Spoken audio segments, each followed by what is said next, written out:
आपण देवाची सेवा केली.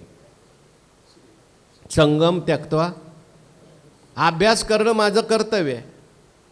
नंबर आला काय गेला काय, हो. नाही तर 1 मार्क कमी पडला तो रडायलाच लागला.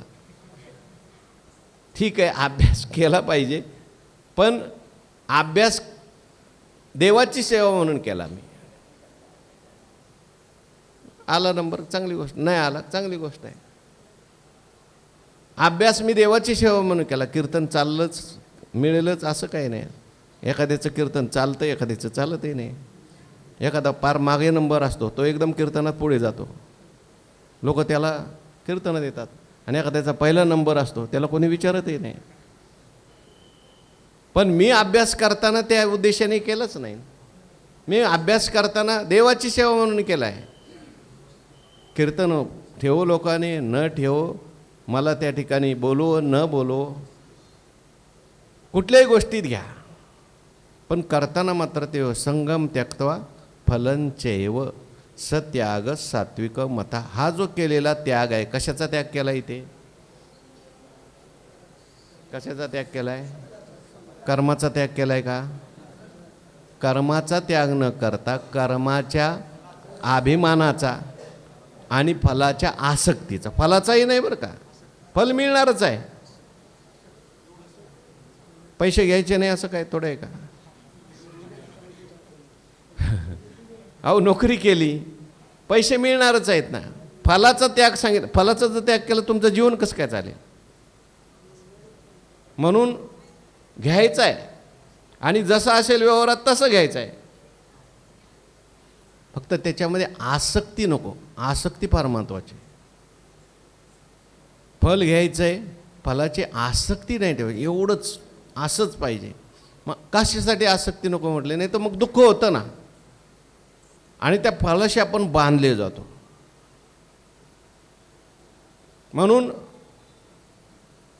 फलाच्या दृष्टीने सगळी कर्म असतात. नित्यनैमित्तिक कर्माला सुद्धा फल सांगितलं आहे शास्त्राने. काही लोक असं म्हणतात, पूर्वमीमांसक म्हणतात नित्यनैमित्तिक कर्माला फलच नाही. मग फल नसतं तर भगवंतानी म्हटलं असतं का संगम त्यक्त्वा फलंचैव? किंवा मागे म्हटलं एतान्यपितु कर्माणि संगम त्यक्त्वा फलानीच. नित्यनैमित्तिक कर्माला सुद्धा फल आहे. कोणतं फल आहे? हां, कोण बोललं? चित्तशुद्धी. चित्तशुद्धी हे फल आहे. नित्यनैमित्तिक कर्माला कोणतं फल आहे? चित्तशुद्धी. जर फलाचा कर्तृत्वाचा अभिमान, फलासक्ती सोडून केलं तर चित्तशुद्धी होते. नाही जर केलं, सकाम केलं, तर मग सकाम फल मिळेल ना. देवाची पूजा सकाम केली, मला पैसे मिळाले पाहिजेत, मला अमुक मिळालं पाहिजे, मला मिळेल. सकाम बस. आता इथे धरणेकरी बसला माऊलीच्या दरबारात, 70-80 वर्ष वय. म्हटलं मला आता विद्वान झालो पाहिजे आणि मला पैसा मिळाला पाहिजे. माऊली म्हणले काय हरकत नाही बाबा, तो तुकाराम महाराजाकडे जा. तुकाराम महाराजांनी त्याला 11 अभंग दिले आणि एक नारळाचं फळ दिलं, त्याच्यात हिरे होते. सकाम जरी कोणी बसला तरी त्याला फल मिळतं. पण सकाम जर फळ मिळालं तर त्या फळात गुंततो, तो पुढे जाईल का? तो आत्मज्ञानाकडे जाईल का? तो मोक्षाकडे जाईल का? जेवढे जेवढे फल मिळणारे देव आहेत आणि जेवढे जेवढे फल घेणारे जे भाविक आहेत, ते कधी ज्ञानेश्वरी वाचायला येतात का? आलेत का कधी? तिकडे जातात ते. हां, हो आम्ही तिकडे गेलो, अमक्या अमक्या देवाला हे वाहिलं आणि आमचा बिझनेस चांगला चालायला लागला. आता तिकडेच जाईल जास्त. आणखीन आम्हाला मुलगा झाला, आम्हाला धन मिळालं, असं मिळालं, तसं मिळालं. ठीक आहे, मग सुरुवातीच्या काळात ते ठीक आहे, पण त्याच्यात तुम्ही गुंतले ना आणखीन.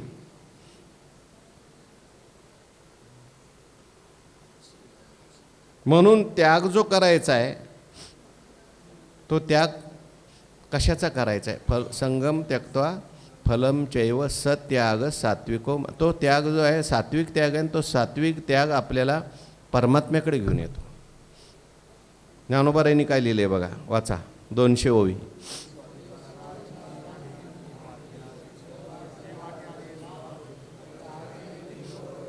तरी स्वाधिकाराचे नावे जे वाटिया आले स्वभावे. स्वाधिकार म्हणजे काय? आपला वर्ण आश्रम, आता ही वर्ण आश्रम सुद्धा राहिले नाहीत, कोणी कोणाचं काम करते. त्यामुळे आपल्याकडे आता जे आलंय ते घ्या. हो, जे आपल्या समोर आलंय समजायचं ते आपल्या स्वभावानुसार आलंय. शेती आली, व्यापार आला, नोकरी आली, ज्ञानदान कर्म करायचं आलंय, का ज्ञानेश्वरी वाचायचं आलंय, नियत कर्म त्याला म्हणा. म्हणून जे स्वाधिकाराचे नावे जे वाटिया आले स्वभावे, आपल्या वाट्याला आपल्या स्वभावानुसारच कर्म येतं. जिथं आपला स्वभाव मिळता जुळता नसतो तिथं आपण टिकतच नाही. माझं कर्म, माझा स्वभाव आहे रक्षण करण्याचा, आणि मला जर ज्ञानदान करायला टाकलं तर मी तिथं ज्ञानदान करणारच नाही, मला जमतच नाही ना ते. तो म्हणतो मला आपलं एक सांगा, दांडकं घेऊन बाहेर उभं राहायचं मी करतो, माझा स्वभाव तसा आहे. एखादा म्हणतो मला भाजी आणायचं सांगा, मला स्वयंपाक करायचं सांगा, मला झाडू मारायला सांगू नका, स्वयंपाक चांगला करतो. का? त्याचा स्वभाव आहे, त्याने केलंय ते काम, अनेक वर्ष केलं, मग तिकडे त्याचं कल आहे. कोणाचाही कल कुठेही नसतो आणि कोणालाही ते काम तसं जमत नाही. त्याने पूर्वी केलेलं असतं म्हणून त्याला ते चांगलं जमतं. काहींना स्वयंपाक चांगला जमतो, काहींना सेवा चांगली जमते, काहींना प्रवचन चांगलं जमतं, काहींना ही वेगवेगळी कामं जे पूर्वी आपण जे केलेलं असतं. आज आपल्याला ज्ञानेश्वरी आवडते का? ज्ञानेश्वरी पूर्वी वाचलेली म्हणून. आपल्याला माऊलीच का आवडतात? आपल्याला दुसरा देव का आवडत नाही? माऊलीची काहीतरी सेवा आपण केलेली असते. तसं आपल्या हे नित्यनैमित्तिक कर्म, शास्त्रीय कर्म असू दे किंवा लौकिक कर्म असू दे, तरी स्वाधिकाराचे नावे आपल्या अधिकारानुसार वर्ण आश्रम जे वाटिया आले स्वभावे, जे वाट्याला आलेलं आहे ते आचरे विधी गौरवे शृंगारुणी. ते कसं आचरण करायचं, कसं करायचं म्हटले विधी गौरवे शृंगारुणी. म्हणजे विधी कशाला म्हणतात? शास्त्राला म्हणतात विधी. जे शास्त्रात सांगितलंय त्याला विधी असं म्हटलंय. ते तुम्ही असं असं करा. कोणतंही कर्म करत असताना शास्त्राचा काय, शास्त्रीची करावी पारखी, कार्याकारी विवेकी शास्त्रीची करावी पारखी. मी हे करतोय परंतु शास्त्रात सांगितल्याप्रमाणे घडतंय का? मी व्यापार करतोय, शास्त्रात सांगितलंय तसा माझ्याकडून व्यापार घडतोय का? जोडून या धन उत्तम व्यवहार आहे. मी रक्षण करतोय पण शास्त्रात सांगितल्याप्रमाणे करतोय का? मी ज्ञानदान करतोय पण शास्त्रात सांगितले, तुकाराम महाराजांनी सांगितलंय तसं ज्ञानदान होतंय का माझ्याकडून? का वेगळंच चाललंय? मी त्या ठिकाणी सेवा करतोय पण जशी स्वामीची या मनोभावा न चुकीचे हेची परमसेवा चालली का माझी सेवा? का माझ्या मनाने सेवा चालली? मी कोणतंही काम करत असताना मला शास्त्र म्हणून लिहिलाय काय शब्द, आचरे विधी गौरवे शृंगारोणी. विधीच्या बद्दल असलेला आदर, गौरव, आणि त्याने त्या आपलं कर्म जे आहे ते नटवायचं आहे, शृंगार करायचा आहे त्याचा. शास्त्रात सांगितल्याप्रमाणे आपलं काम झालं.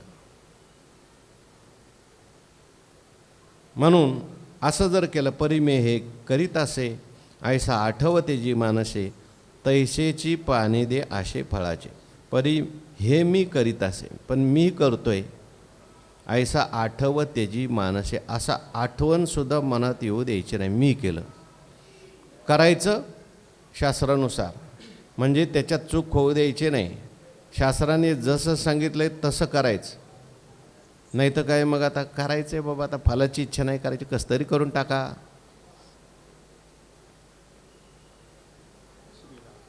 करायचं आहे म्हणून करायचं आहे, याच्यात काय फल आहे का? नाही नाही, ज्ञानोबा म्हणतात विधी गौरवे शृंगारुणे. ते करत असताना विधी ते पाळीत, निषेधाते गाळीत, मज देऊनी जाळीत कर्मफळे. विधीचिया वाफे सत्क्रिया बीज आरोपे. हा, म्हणून विधीला धरून करायचं.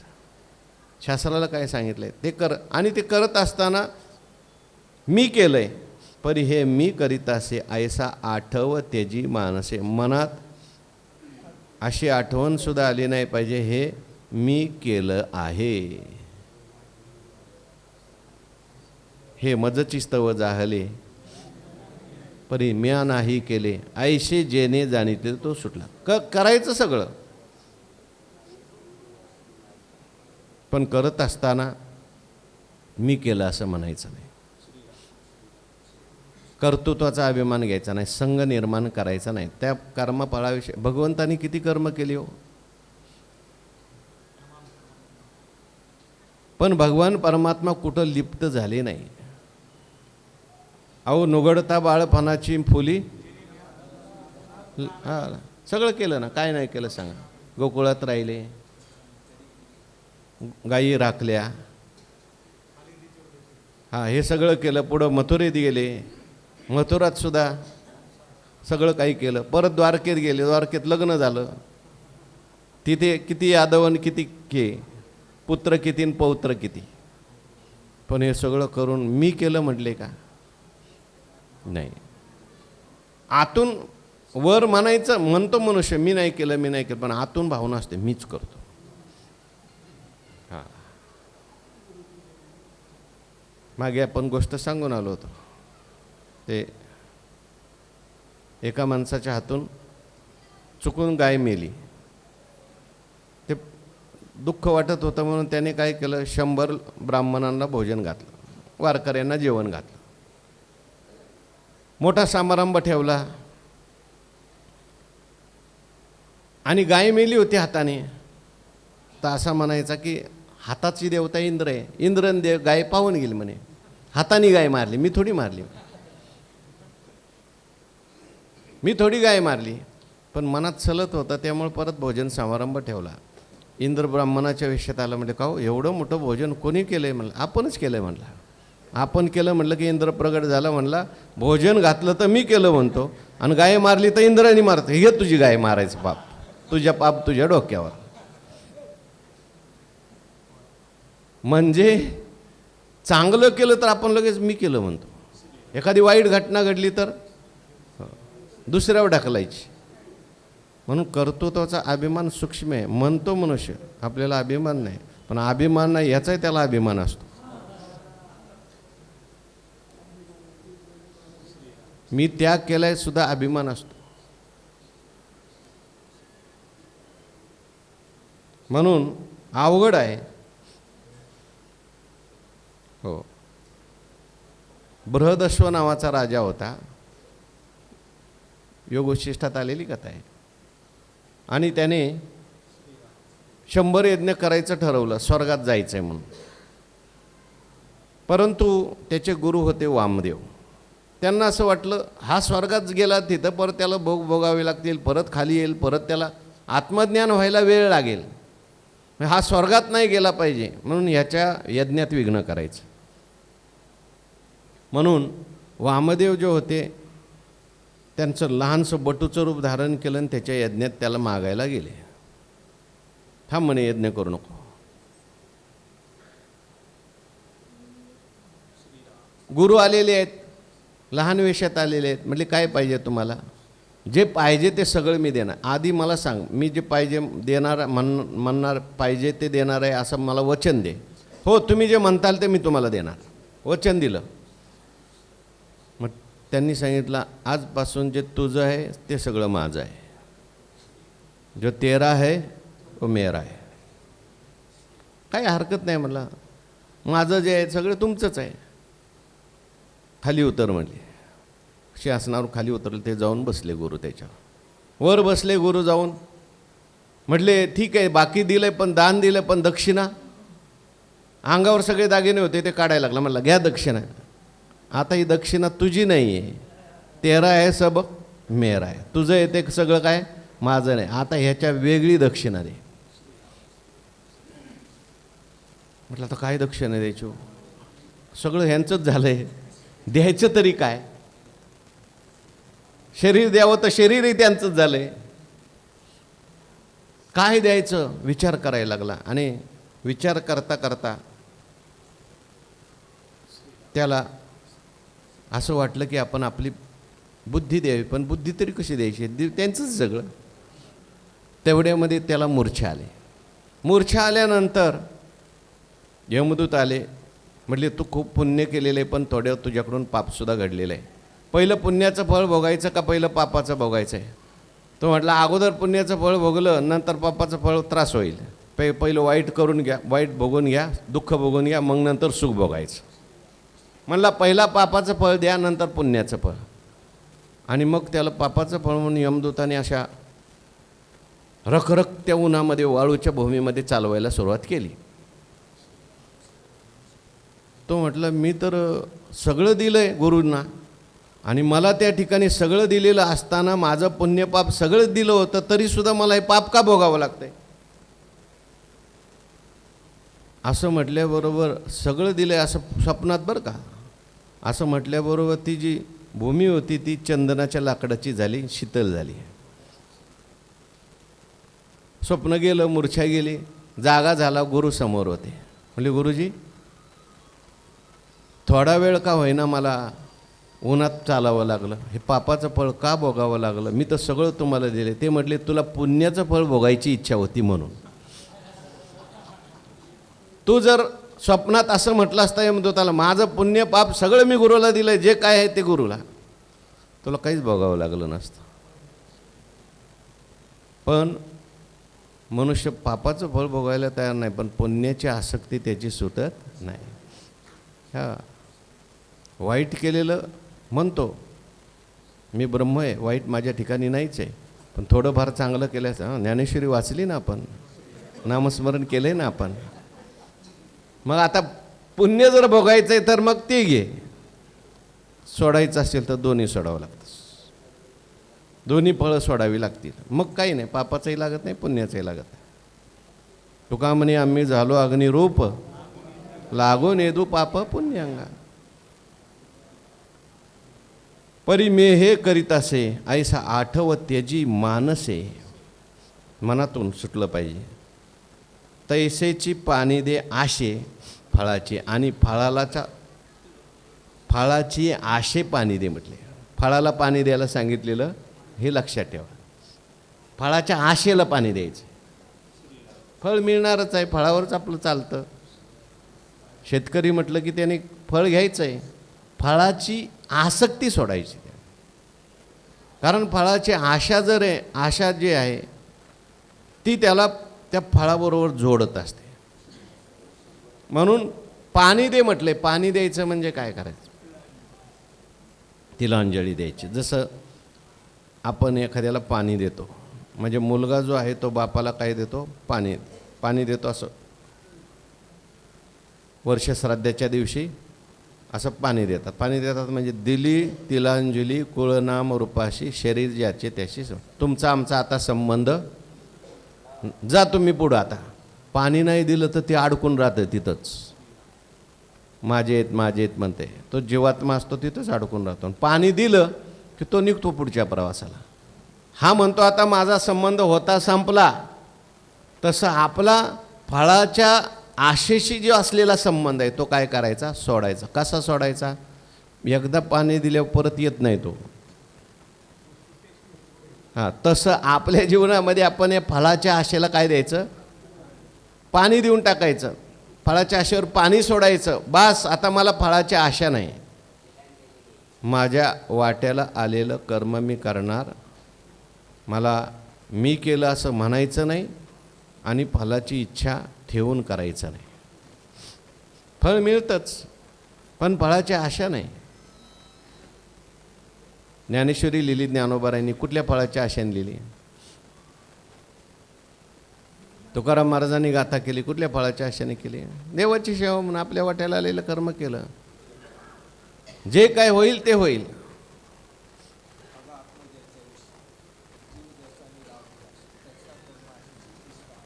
तैसा कर्मी आशेशी निष्काम होई. पाणी दे आशे फळाची. फळाची आशेला पाणी द्यायचं.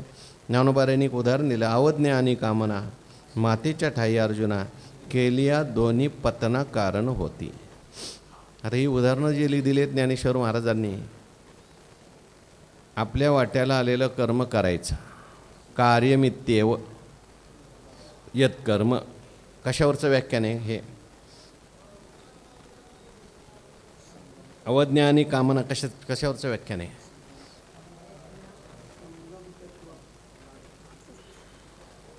अवज्ञ आणि कामना सगळंच सांगितलं ज्ञानेश्वर महाराजांनी. आईच्या ठिकाणी आईची अवज्ञाही करू नये आणि आईच्या ठिकाणी कामनाही ठेवू नये. काय होतं? अवज्ञा आणि कामना मातेच्या ठाई अर्जुना केलिया दोन्ही पतना कारण होती. आईच्या ठिकाणी आईची अवज्ञा केली तरी पतनाला कारण होतं, आईची कामना केली तरी पतनाला कारण होते. म्हणून आईची कधीच अवज्ञा करायची नाही, मनुष्याच्या पतनाला कारण होतं. म्हणून प्रभू रामचंद्रांनी कैकईची आज्ञा पाळण्याकरता वनवास स्वीकारला. वास्तविक पाहता ती आज्ञा जी होती ती चुकीची होती, पण आईच्या आज्ञेला किती महत्त्व आहे, पाळली. कारण ती आईचं आज्ञा म्हणजे वेदातलं वाक्यच आहे तसं पाहायला गेलं. म्हणून आईची अवज्ञा केली पतन होतं माणसाचं.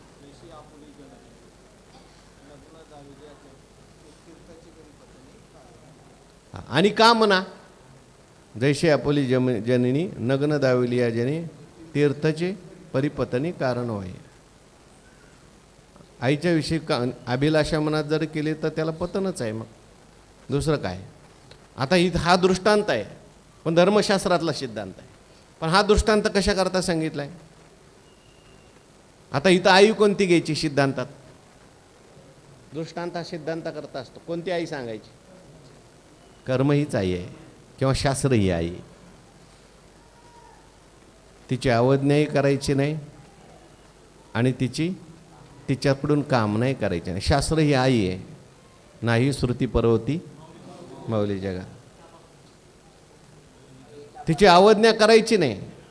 सांगितलं ना शास्त्र म्हणेल ते सांडावे, राज्यही तृण मानावे.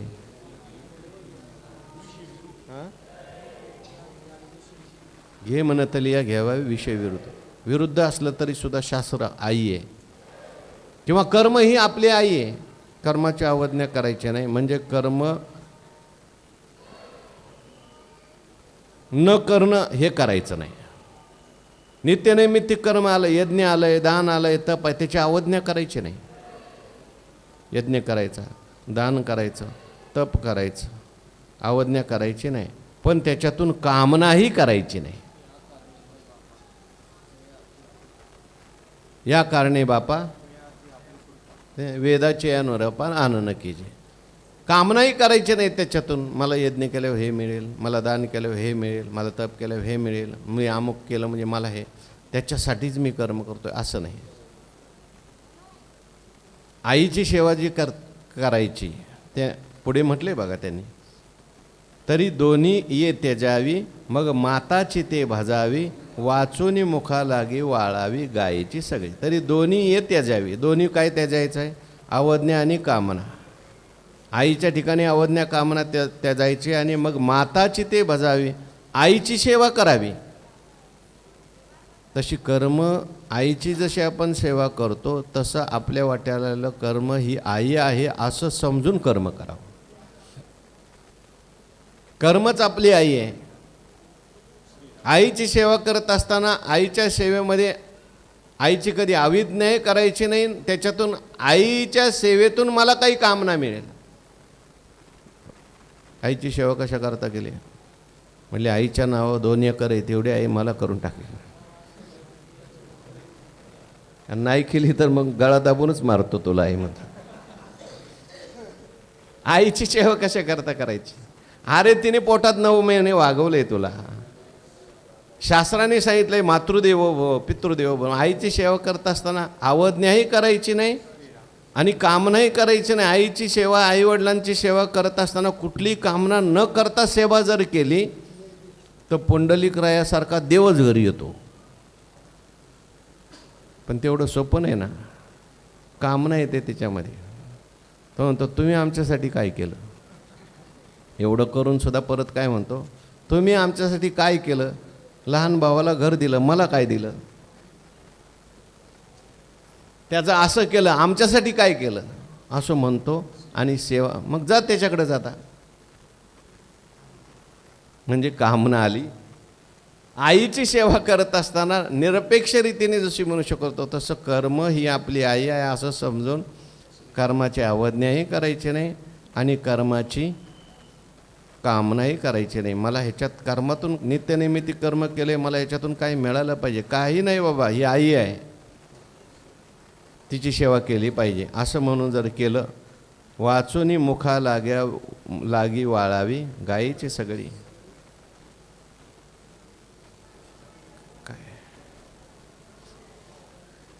तरी दोन्ही येते जावी मग माताची ते भजावी.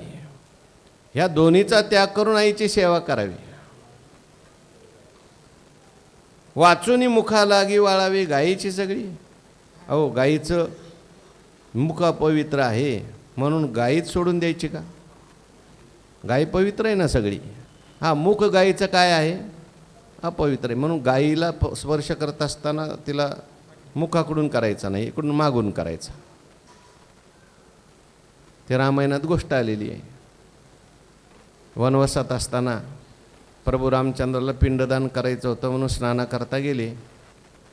सीतामाता बसलेली होती. तिला सांगितलं इथं आपल्याला पिंडदान करायचं आहे, तू बस, साहित्य सगळं गोळा करून ठेव. पण ते दशरथ महाराजांना घाई झाली होती. म्हणतात दशरथ महाराजचा हातच आला बाहेर. तो म्हणायला लागला सीते दे लवकर, मला उशीर झाला आहे, पिंडदान दे लवकर. ती म्हटली येऊ दे ना तुमच्या मुलाला, येऊ दे ना ब्राह्मणांना, येऊ दे ना सगळं साहित्य, अजून पिंड तयार करायचेत मला. हे म्हटले बघ तू काय कर, हे जी माती आहे ना त्या मातीचीच पिंड तयार करून ठेव माझ्या हातावर. आता खूप आग्रह झाला, शेवटी सासरे येत ना म्हणून हात वर आलाय. मग सीतामातेने ते वाळूचंच काही तयार केलं, पिंड तयार केलं आणि ठेवलं हातावर, गेला हात. नंतर प्रभू रामचंद्र आले, यज्ञक्रिया ती आपली पिंडदानाची क्रिया केली. आणि पिंडदानाची क्रिया करायला महाराज कसे येणार? पूर्वीच्या लोकांनी पिंडदान केलं की ते पितर यायचे. आता आपल्या पुण्याईने गेले सगळे, कोणी येत नाही, कावळे येतात, कावळ्याच्या रूपाने येतात. अजून दशरथ महाराज कसे येणार? अजून दशरथ महाराज कसे येणार? तर सीतामाता म्हणली नाही येणार, ते घेऊन गेले म्हणे आधीच. कसं काय घेऊन गेले म्हणे? काय घेऊन गेलं म्हणे? ते वाळूचा पिंड ठेवला मी, तो घेतला म्हणे त्यांनी. खोटं बोलू नकोस, वाळूचा पिंड कधी माझा दशरथ महाराज घेतील का?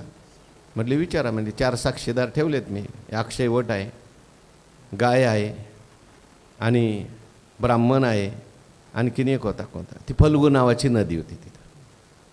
आता रामप्रभूंनी दरडावून विचारलं, ए सीता म्हणते ते खरं आहे का? त्यातल्या फक्त एकाने खरी साक्ष दिली, बाकीचे घाबरले. म्हणे देवाला कसं काय सांगायचं? ते फल्गू नदीने खोटी साक्ष दिली, गायीने खोटी साक्ष दिली आणि ब्राह्मणांनी खोटी, फक्त अक्षयवटाने खरी साक्ष दिली. म्हणून सीतामातेने अक्षयवटाला आशीर्वाद दिला, बा तू खरं बोलला, कायम लोक तुझा पूजा करतील. आणि फल्गू नदीला सांगितलं खोटं बोलल्यामुळे तुझं पाणी अदृश्य होऊन जाईल.